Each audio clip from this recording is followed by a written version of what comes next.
Hey, por favor, abran su Biblia en Efesios capítulo 2. Vamos a hablar esta mañana sobre trofeos de gracia. Y en esta serie estamos descubriendo nuestra identidad en Cristo. ¿Y cuántos de ustedes dicen, si le tengo buena noticia, una buena y una mala, cuántos quisieran recibir primero la buena noticia? Levanta la mano. Ahí lo veo. Muy bien, muy bien. ¿Cuántos de ustedes les gusta?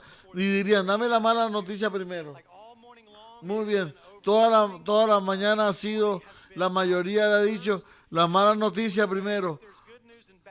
Porque si, entre buena noticia y mala noticia, mejor no me digan nada porque tengo un día bueno. Muy bien.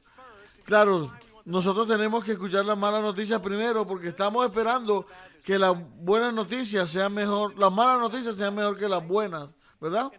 Así que siempre depende de cuán malo sean las malas noticias y cuán buena sea la buena noticia. Y honestamente, siempre van juntos. Estoy con un amigo en la montaña y un amigo dice, hey, tengo una mala noticia. Me mordió una serpiente. Y dice, wow, eso es mala noticia. Pero dice, pero tengo buena noticia. Ok, dime la buena noticia. Bueno, yo he salvado mucho dinero por comprar los seguros de Geico, ¿verdad? Y tú dices, no, eso no es buena noticia. Eso no me está ayudando para nada. Pero si la mala noticia es que, bueno, me mordió una serpiente y te va a morir rápido, pero no te preocupes, tengo el antídoto. Así que eso son buenas noticias. Ahora tú le estás abrazando y diciendo, bueno, va a estar bien. ¿Por qué? Porque sin importar las malas noticias, la buena noticia es muy buena. Y esto es lo que Pablo está diciendo en capítulo 2 de Efesios, dice Pablo. Y de hecho, creo que esta es mi parte favorita de Efesios. Vamos a leer hoy de entre el 1 y el 7. Y vamos primero a leer la mala noticia del pecado y nos va a dar la buena noticia del Evangelio. Y Pablo lo que entiende aquí es que para saber qué tan buena es la buena noticia del Evangelio, tenemos que saber cuál es la mala noticia. Así que recuerda que esto Pablo le está hablando a cristianos. Y esta es nuestra condición sin Cristo. Así que si no eres cristiano, esto es donde tú estás, esto es quien tú eres. Está describiendo tu vida. Pero si tú eres cristiano, está describiendo tu vida pasada, lo que tú eras sin Cristo. Ahora vamos a ver el antes y el después de Cristo en estos versículos del capítulo 2. Y es importante porque muchos de los problemas de la iglesia es que no entienden o reciben el Evangelio. Es porque no entienden. Y puede que tú vayas a la iglesia domingo a domingo, pero nunca has descansado en el Evangelio. Y no entiendes cuál mal es tu buena noticia del pecado. Y por eso tú comienzas a tu vida añadiendo un poquito de Cristo, sin darte cuenta lo malo y lo mucho que necesitas de Cristo. Pero nunca descansaste en Él porque nunca entiendes cuánto lo necesitas. Muchos de ustedes también saben, conocen a Cristo, lo han aceptado como Señor Salvador. Pero cuando tú ves tu vida y las decisiones que has tomado,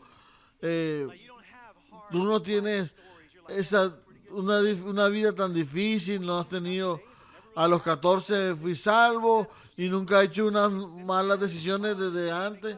Mi vida ha sido bastante buena y por eso tú conoces a Jesús, pero no estás asombrado por el Evangelio. Y no estamos asombrados porque no entendemos la verdadera naturaleza de nuestra condición de la naturaleza. Entonces tenemos que entender cuán grande es la necesidad que tenemos del Evangelio. Así que piensa en esta analogía. Si tú estás en el bosque y tu amigo es picado por la serpiente y tú te das cuenta que tienes que estar desesperado porque tu amigo va a morir, pero si tienes el antídoto, tienes muchísima felicidad. O dice, wow, en cambio, digamos, te vas a morir. Imagínate, te vas a morir, bueno. Pero el otro amigo, sí, pero no te preocupes. Pero no vas a morir porque vas a vivir. ¿Y qué vamos a almorzar? Porque tú no estás sorprendido ni entiendes la necesidad que tiene esa persona de una buena noticia.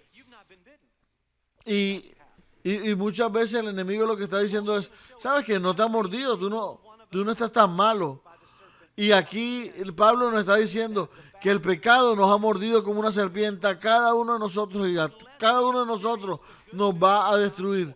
Y por eso es que todos necesitamos el evangelio, porque y cuando tú crees y tomas ese evangelio para ti, crea un corazón de adoración y va a cambiar tu vida de adentro hacia afuera.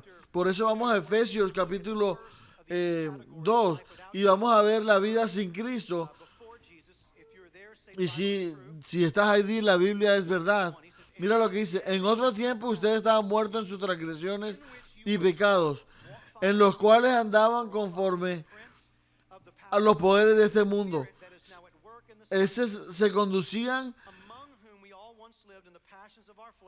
perdón, en ese tiempo también todos nosotros vivíamos como ellos, impulsados por nuestros deseos pecaminosos, siguiendo vuestra propia voluntad y vuestro propósito, como los demás éramos por la merecedora de la ira de Dios, perdón. Entonces lo que vamos a hacer es dos divisiones. ¿Quiénes éramos antes y quiénes somos? Primero es, en el 2.1 dice, y en otro tiempo ustedes estaban muertos. Y cuando dicen tú, está hablando a la iglesia. Todos ustedes estaban muertos. Y está diciendo a cada una de las personas, esta es tu condición espiritual sin Cristo. Todos ustedes estaban muertos. Y Pablo no está jugando aquí, no está tratando de endulzarle la píldora. Y hay un gran crecimiento en el poder que estamos. Pero mira, en el capítulo 1 comencé a decirle, ustedes tienen una vida espiritual hermosa y esto. Pero en el capítulo 2, él comienza a decirle, y comienza diciendo, ustedes estaban muertos. Y por eso es que el evangelio no es que necesitamos mejorar. No éramos malas personas y necesitamos mejorar. No, éramos gente muerta que necesitamos vida nueva. Y eso nos destruía. Y el pecado es real. Y en el centro de lo que nosotros somos, hemos sido creados para tener una comunión con el Señor, con Dios. Pero el pecado nos separó de esa relación. Y por eso, espiritualmente, cada persona, por el pecado, estamos muertos espiritualmente. No tenemos capacidad para tener ninguna relación con Dios. ¿Y por qué esto es tan importante? Y mira por qué. Aquí te explica. Nuestra tendencia es, vamos a poner el pecado lo más pequeño que podamos y a quitarnos las consecuencias, y siempre nos comparamos con personas peores. Y nuestra tendencia natural es que comenzamos a minimizar nuestros pecados y entramos a una religión para poder sentirnos mejor. Y dice, no, yo no soy tan malo, pero sí, tengo algunas partes de mi vida que son malas y yo necesito un poquito más de iglesia, un poquito más de religión en mi vida y cambiar un poquito mi actitud. Pero tenemos y sabemos que hay algo que está mal, pero no entendemos lo grave que es, y por eso vamos a la religión y comenzamos a buscar ayudar a mejorar. Si tú estás muerto, la religión no te va a ayudar. Si por ejemplo, si digamos tú tienes un problema de corazón y tu corazón comienza a fallar y tienes un paro cardíaco y te llamas al 911 y tu corazón necesita en ese momento, no es una charla que le digan, hey, necesitas ir al gimnasio. Si tú vas 3 veces a la semana, cambias tu dieta, Esto te va a ayudar mucho. Pero eso no es lo que necesitas. Pero lo que tú necesitas en ese momento es que venga un doctor y no necesitas que te hable de nutrición y tus hábitos alimenticios. No. Lo que tú necesitas es que sacuda tu corazón y ese corazón que está muerto vuelva a vivir.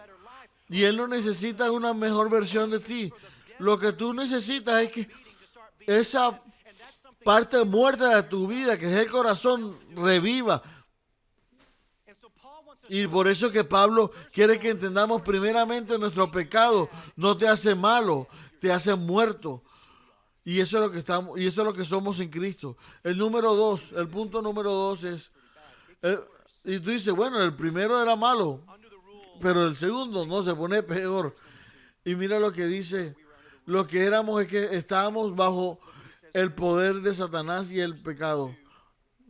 Mira el versículo 2, en los cuales andaban conforme a los poderes de este mundo, se conducían según el gobierno de los aires, según el espíritu que ahora ejerce su poder en los que viven en desobediencia. Y de esto está hablando de Satanás. Y teológicamente, cuando hablamos de enemigos de nuestro espíritu, no estamos hablando con problemas en la mente o con luchas en la mente. No. Estamos hablando de gente o entes reales que están luchando para destruirte. Y por eso cuando Pablo dice, en tu pecado se conducían según el gobierno de los aires. Y no está hablando de la cultura, los sistemas, la política. No. Él está hablando de este sistema que está roto. Está hablando del enemigo, que ha sido dañado por el enemigo. Y esto es una referencia al reino de la oscuridad. Y incluso en este momento, el reino de las tinieblas está tratando de destruirnos. Y por eso que Satanás y su dominio sobre la creación ha tenido poder por el pecado que entró a la humanidad. Y la Biblia dice porque por el pecado estamos bajo el dominio del pecado y de la muerte. Y esta es nuestra condición espiritual. Es por eso que, como somos espiritualmente muertos, no tenemos ningún tipo de poder para vencer al enemigo. Y mira la cultura que dice. Solo mira las noticias por 10 minutos y tú vas a darte cuenta que hay un sistema que está roto y que hay muchos problemas en el mundo. Y en nuestra propia cultura ahora mismo está afectando eso. Y tal vez no te gusta lo que voy a escuchar, pero te lo tengo que decir. ¿Por qué es que estamos tan destruir y poder una vida que está en el vientre? Pero eso es como si hubiera una ira especialmente para poder el final de la vida humana. Y por eso nos damos cuenta científicamente que eso es parte de que es una vida que ya hay vida ahí, pero hay cientos personas que quieren una y otra vez destruir esa vida. ¿Por qué es que nuestra cultura está tan obsesionada para traer confusión a nuestros niños, para que mutilen su cuerpo y para que digan y piensen que Dios no lo hizo de la manera correcta y últimamente puedan hacer una manera correcta, una versión correcta de ellos mismos? ¿Y de dónde viene eso? Hay unos poderes demoníacos que están actuando en esto. Y yo no estoy hablando de política, estoy hablando del reino. Hay un reino de oscuridad y hay un reino de luz. Y los dos están en guerra. Y vamos a llamar las cosas como son. Y yo quiero decirte algo. La misma fuerza o el mismo idea que están detrás de eso, pensamos que con la religión eso se va a acabar y se va a mejorar. Y muchos pensamos que tú eres suficientemente bueno para tener una relación con Dios sin tener que morir a ti mismo. Y tú pienses que tú puedes manejar tu pecado, pero el pecado es que te maneja a ti. Y eso al final es demoníaco. Toda esta ideología de que conviértete en la mejor versión de ti.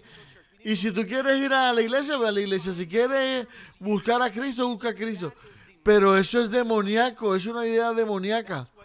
Y por eso es que Pablo dice, esa es nuestra condición espiritual. Y puede ser una persona que está fuera de súper inmoral o una persona súper religiosa. Pero los dos están mal. Y al enemigo no le gusta si vas a la iglesia o no. Y esto es lo que dice aquí. Y mira lo que dice el versículo 3. En ese tiempo también todos nosotros vivíamos como ellos, impulsados por nuestros deseos pecaminosos, siguiendo nuestra propia voluntad y nuestros propios propósitos. Vivíamos en la pasión de nuestra carne y llevando nuestros deseos de nuestra mente y de nuestro cuerpo. Está hablando de las cosas que nosotros hacemos, pero la mente es donde se orina el pecado. Y mírenme aquí un segundito. Yo sé, ¿ustedes saben por qué algunos nos pensamos que somos mejores de lo que somos? Porque nunca solamente nos damos cuenta o nos comparamos las acciones que hacemos, pero no de dónde vienen, que es la mente. Y por eso es que muchas personas, nuestra mente es el lugar donde el enemigo pone la semilla del pecado.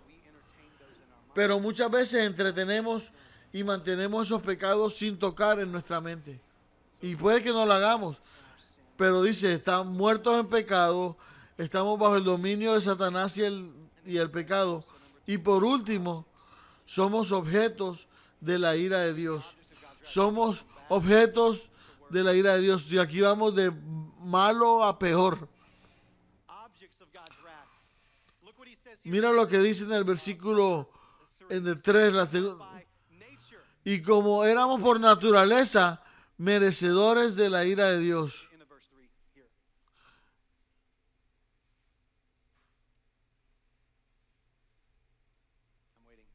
Estoy esperando ahí. Ahí está, perdón.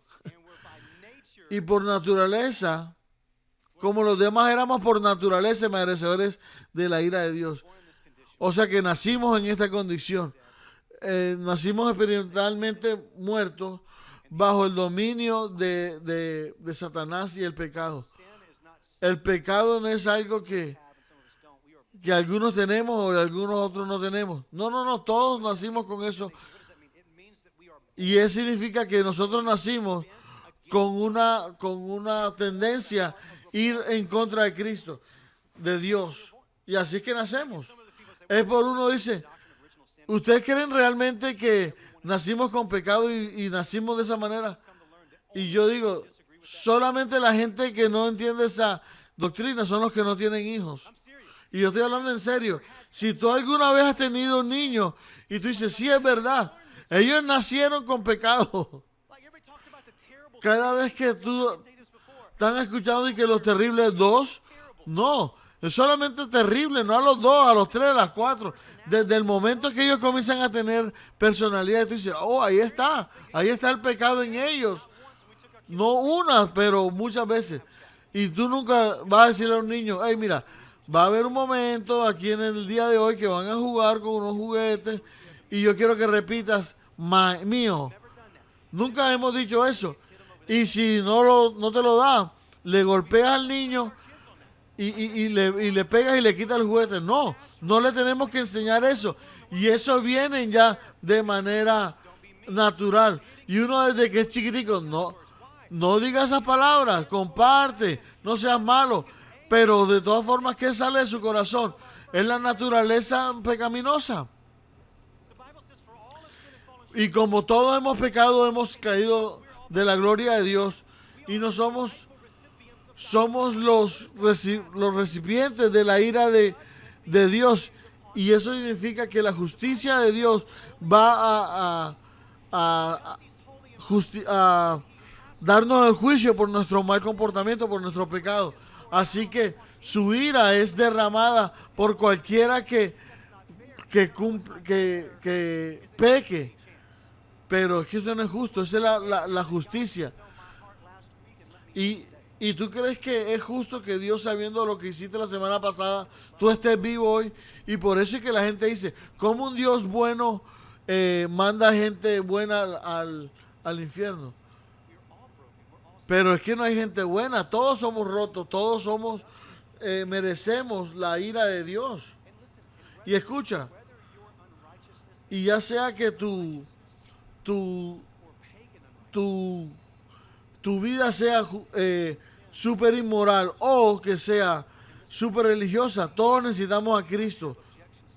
Puede que tengamos algún tipo de objeción el día de hoy, pero ni siquiera estás, cuando tú entiendes eso, ni siquiera te vas a dar cuenta que cuando estés al frente de Dios, nuestro pecado nos avergonzaría delante de Él.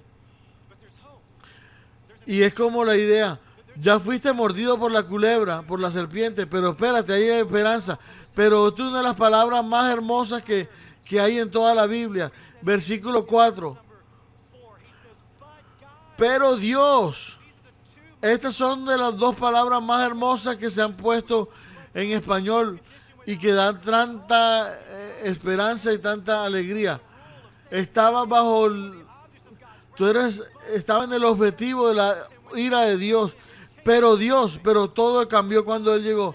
Pero Dios, y no importa si vas a la iglesia o lo que sea, pero Dios, que es rico en misericordia por su gran amor por nosotros y por su amor tan grande, nos amó. Mira lo que dice el versículo 5.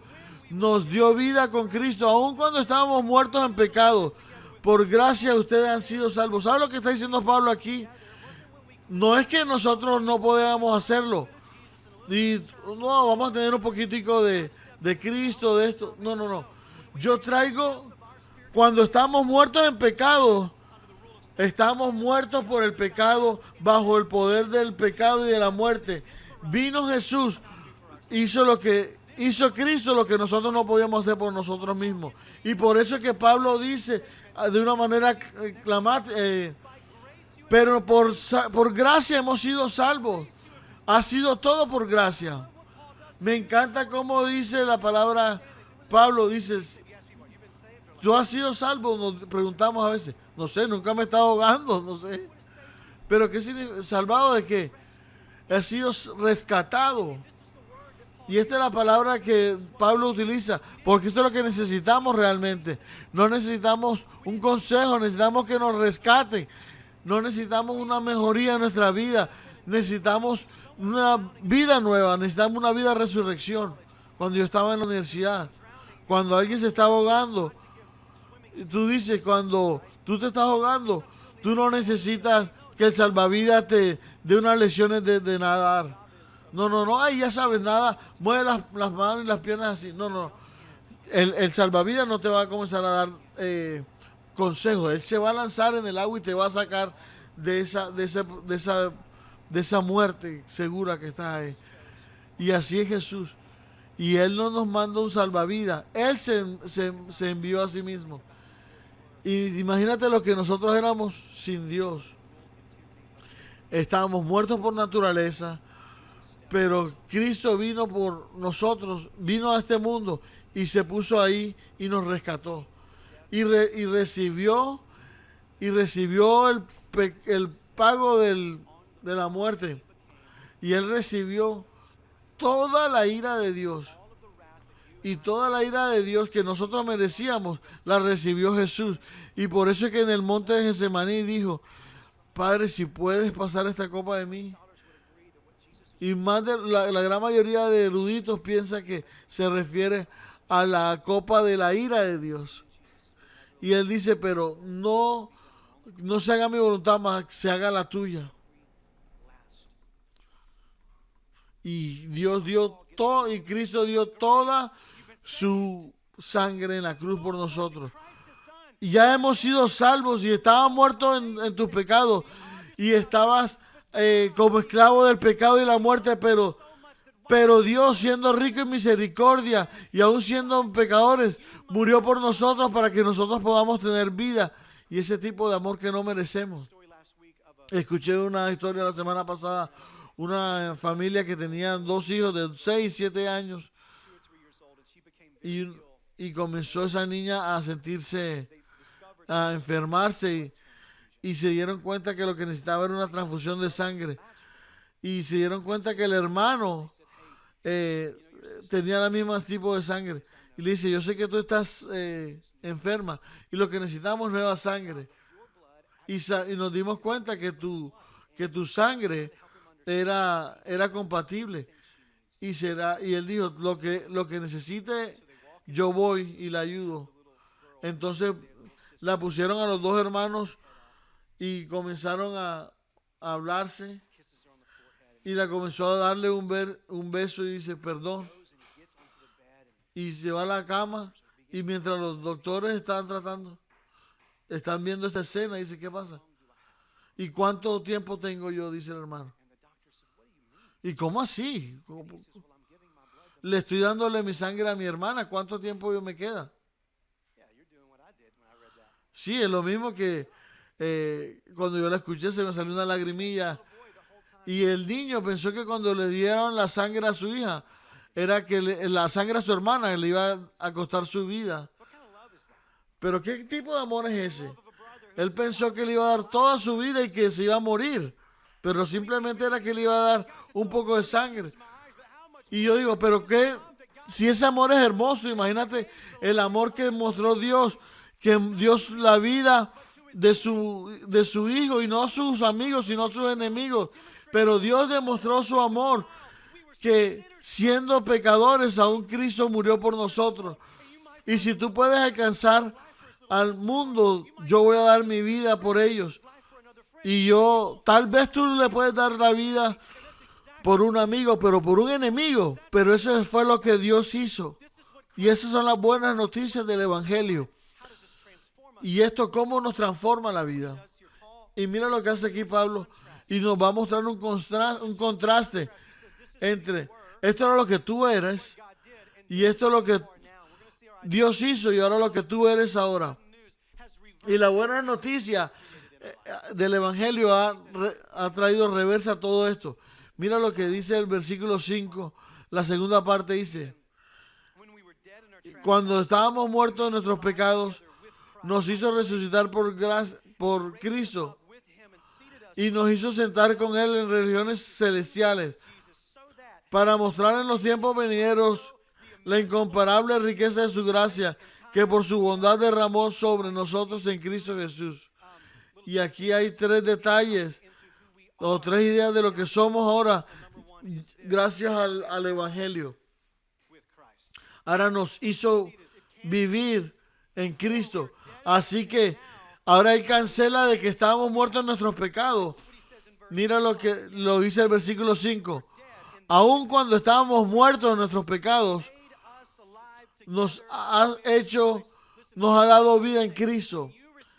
Cuando tú recibes a Cristo como tu Salvador, tú recibes su vida de resurrección. Y en Corintios dice, si eres una nueva criatura, todo lo viejo pasado, ya no eres muerto en tus pecados, ahora estás vivo con Cristo. Cuando Dios respiró vida en la nariz de Adán y Eva, lo hizo un ser viviente, pero ahora el Espíritu, Dios se ha soplado su Espíritu, ahora es un ser viviente.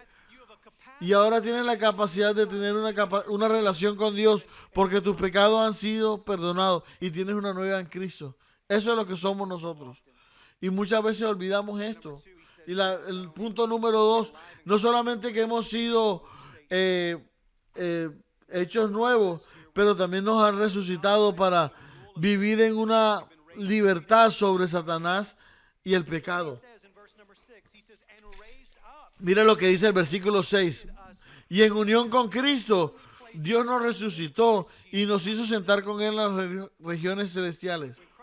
Cuando Cristo resucitó, no solamente resucitó, Él resucitó, pero reasumió toda la autoridad que Él tenía antes de ser un hombre. Así que Él entró a ese estado de resurrección y excedió y se puso a la derecha del Padre, que Jesús se puso en el lugar de todo poder. Y esto, donde está sentado. Y Él ascendió al cielo. Y como dice Pablo en Filipenses, Él está el nombre que es sobre todo nombre. Toda lengua confesará que Jesucristo es el Señor para la gloria de Dios del Padre. Y Él ahora excedió. Y yo quiero mostrarle qué tipo de poder tiene Cristo ahora en esa nueva posición. Pablo nos dijo la semana pasada, en el capítulo 1, 19, y nos muestra el poder que tenemos disponible. Dice, y cuán incomparable es la grandeza de su poder a favor de los que creemos. Ese poder, la grandiosa fuerza y eficaz que Dios ejerció en Cristo cuando lo resucitó de entre los muertos y lo sentó a su derecha en las regiones celestiales. Eso suena familiar. Y eso lo dice en el capítulo 2. Pero ahora dice, y mira lo que dice el versículo 21. ¿Qué tipo de poder? Muy por encima de todo gobierno y autoridad, poder y dominio y cualquier otro nombre que se invoca, no solo en este mundo, sino también en el venidero. En otras palabras, Jesús se ha sentado en unos lugares celestiales con un poder que puede reinar sobre todo, lo visto y lo que no se puede ver, lo físico y lo espiritual. Jesucristo se sienta como Rey del universo y no hay nada en todo el universo que no esté bajo su mandato. ¿Me estás entendiendo? Y este es el tipo de poder que Jesús tiene. Pero mira lo que dice en el versículo 6. Y Él nos ha puesto junto a Él en lugares celestiales. No solamente lo hemos sentados con Cristo, sino que estamos en Cristo. Ahora nosotros reinamos con Él. ¿Sabe lo que significa eso? Que el poder del enemigo ha sido derrotado una vez en la vida. Y ya no estamos bajo la tiranía de Satanás. Ahora en Cristo hemos sido hechos libres. Y yo quiero que escuches esto. Él ya no tiene poder sobre tu vida. Las cadenas del pecado han sido rotas por el Rey Jesús. Y el enemigo no tiene más poder sobre ti. Y yo quiero que lo notes porque Él trata de convencerte de que todavía estás atado a su poder. Pero Él ya te hizo libre. La gran mayoría de nuestra vida cristiana, yo la viví así. Y yo no me di cuenta que yo era libre hasta que me di cuenta que todos esos pecados que yo tenía y todas esas luchas y no vencí era porque no estaba consciente de que yo había sido sentado y había sido junto a Él, tenía todo el poder a mi disposición. Y esta es la realidad tremenda de esto, que el único poder que el enemigo tiene sobre mi vida es el poder que yo le doy a Él. Es el único poder que Él tiene sobre mi vida. Él no tiene control sobre mi vida. Así que cuando yo peco es porque yo estoy decidiéndolo. Él te puede influenciar, pero Él no tiene que ser el que reine en tu vida. Así que esa idea de que el diablo me lo hizo hacer, tenemos que comenzar a aceptar quiénes somos y lo que somos y quiénes somos. No tenemos la capacidad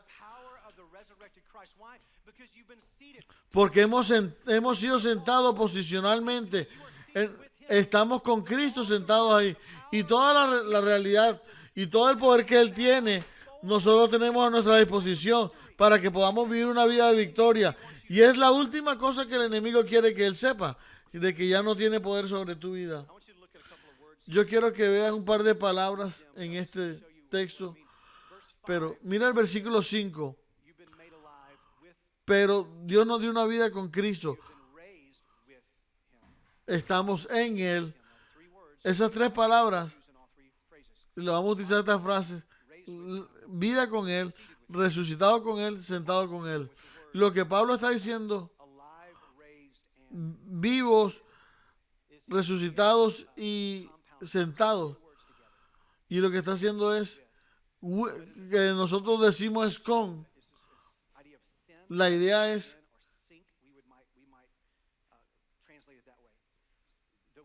la palabra que se le añade a ese es como sincronizado, como si estuviera hablando, esa es la palabra griega original. Cuando tú tienes un teléfono y está sincronizado con toda tu información en la nube y tú lo sincronizas tu computadora con tu celular. Todo lo que está en el computador lo voy a tener en la computadora y todo lo que está en la computadora lo voy a tener en el celular.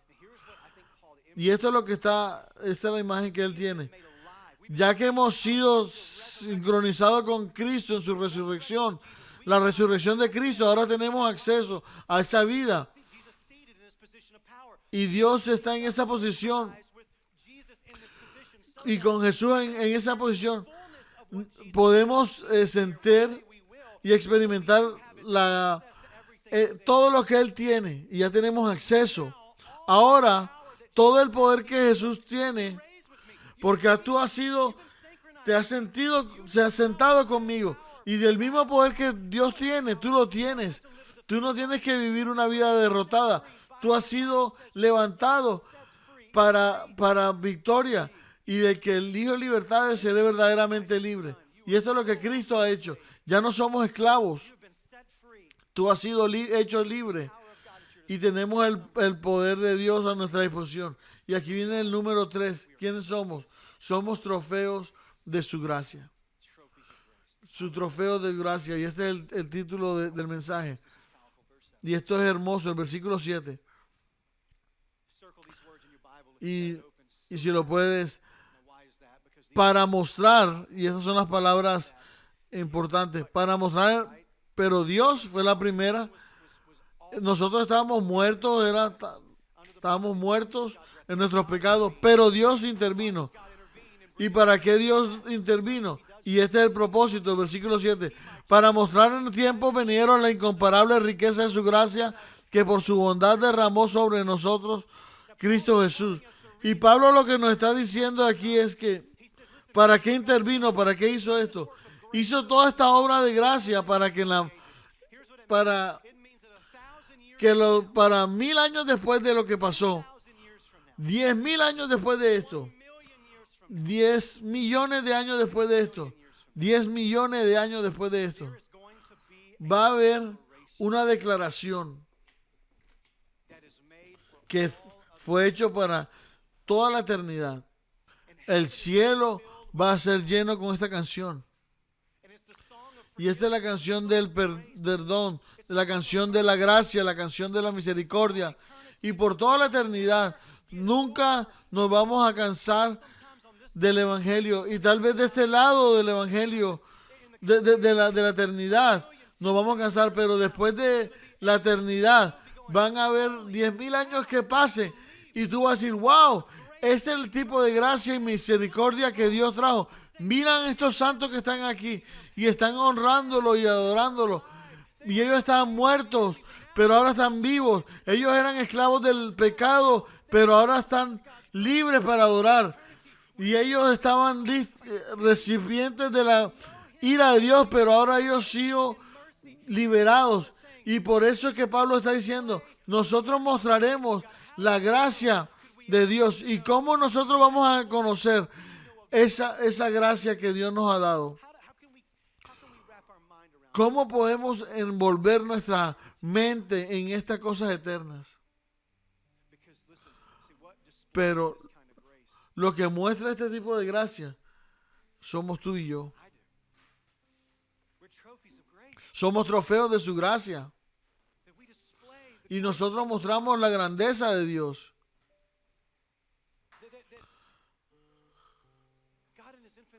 Dios en su misericordia infinita nos ha amado y nos redimió.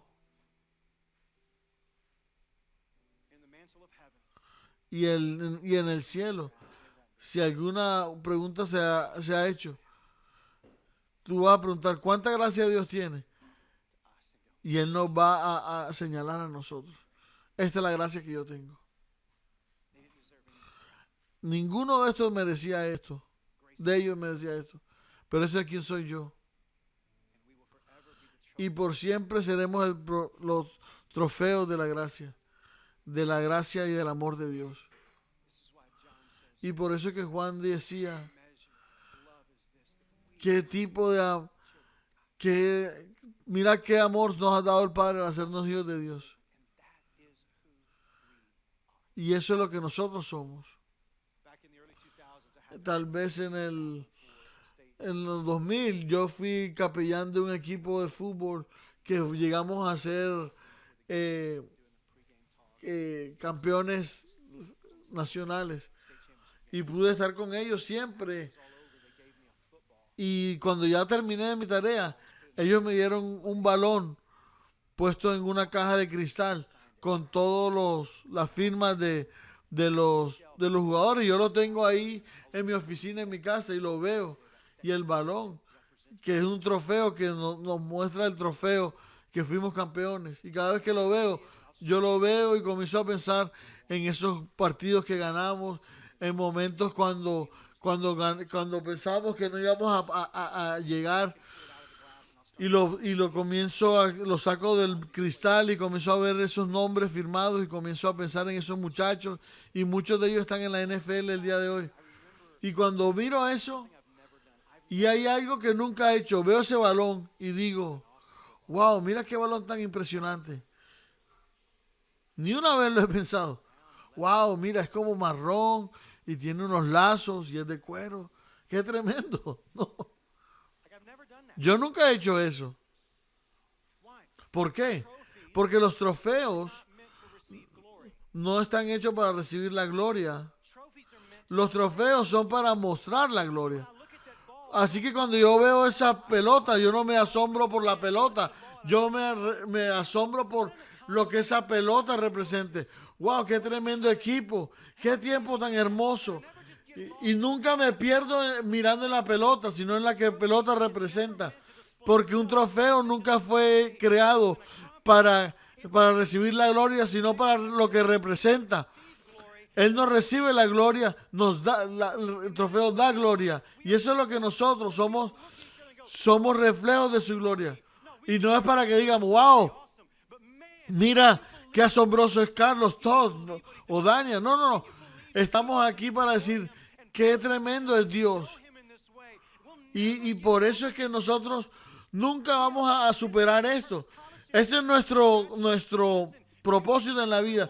Nosotros existimos por un propósito, que seamos trofeos. Que cuando el mundo nos vea y tú dices, wow, qué trofeo, o qué es lo que representa, y tú le puedes decir sobre la gracia cristiana y la misericordia. No me mires a mí. Yo solamente represento el que me redimió, el que me dio vida. Yo no merecía nada. Yo lo recibí todo por gracia. Y el resto de nuestra vida. Y por eso no compartimos más del evangelio, porque no somos conscientes de esto.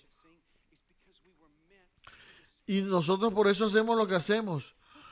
Y a veces dices, ay, yo no me siento ganas de cantar. ¿Y a qué le importa? Es que tú no te hemos preguntado. Tú naciste para darle gloria. Tú naciste para dar gloria a Dios. Y ese es tu trabajo. ¿Lo sientes o no lo sientas? Es simplemente parte de tu propósito, de tu vida. Y eso es lo que aprendí cuando no lo siento. Cuando no tengo ganas. Pero tenemos que entender que fuimos creados para eso. Y yo por eso te pido que cierres tus ojos ahí donde tú estás. Y quiero que me escuches claramente. No quiero que te muevas ni nada. Yo quiero que te escuches. Hay muchas personas en este salón, en este momento, que necesitamos a Cristo como nuestro Salvador y nuestro Señor. y, y tú no estás seguro si tú has confiado tu vida en Jesús. Y tú estás sintiendo en este momento que tú dices, yo necesito a Cristo. Yo lo necesito como un Salvador, lo necesito como un Señor. Y ese deseo en tu corazón no fue por el sermón que di, fue el Espíritu Santo que te está hablando. Obedécelo. Y algunos de ustedes nunca se han sido bautizados después que dieron su vida a Cristo. Es el momento que le digas sí a Él. Para esos que piensan que nunca han recibido a Cristo, y hay otros que sí, pero nunca han sido bautizados, sea obediente el día de hoy. Así que tengo un desafío para ustedes. Ahora mismo donde tú estás, yo te voy a pedir que hagas algo. Si tú estás sintiendo una necesidad de ser salvo, y ya sé mi condición y lo necesito en mi vida, o yo necesito ser bautizado y yo necesito mostrarle al mundo lo que soy en Él, y yo te pido que ahora mismo te pongas de pie. Yo quiero recibir al Señor o quiero ser bautizado. Ponte de pie ahora mismo. Yo sé que necesitas mucho coraje para hacer eso. Ahí hay uno, muchas gracias. Hemos visto gente toda la mañana. Ahora que lo entiendo, lo necesito. Ya sea el bautismo o lo que sea. ¿Quién más?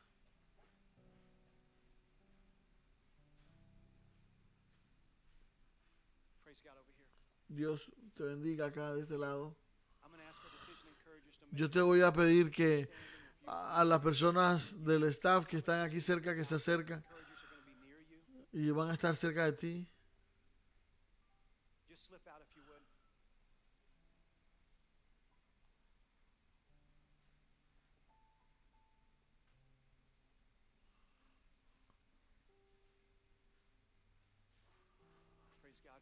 Dios bendiga. Vamos a dar un fuerte aplauso a esto, lo que Dios está haciendo en esta mañana. ¿Hay alguno más?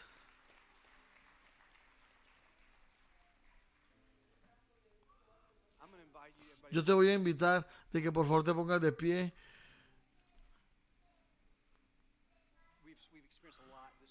Hemos hablado muchas cosas de lo que hemos hablado hoy, pero por unos minutos, cuando estamos en la presencia de Dios, tenemos que tomarnos un momento y vamos a practicar lo que hemos escuchado. Somos trofeos de gracia.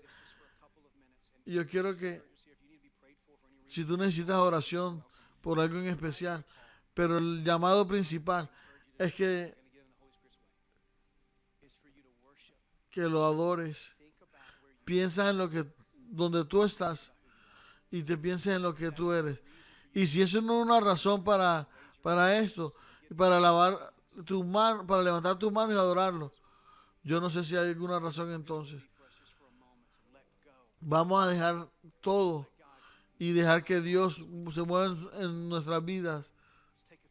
Vamos a tomarnos unos minutos, Padre, yo te pido y te ponemos este momento en tus manos. Haz lo que tú quieras. Amén y amén.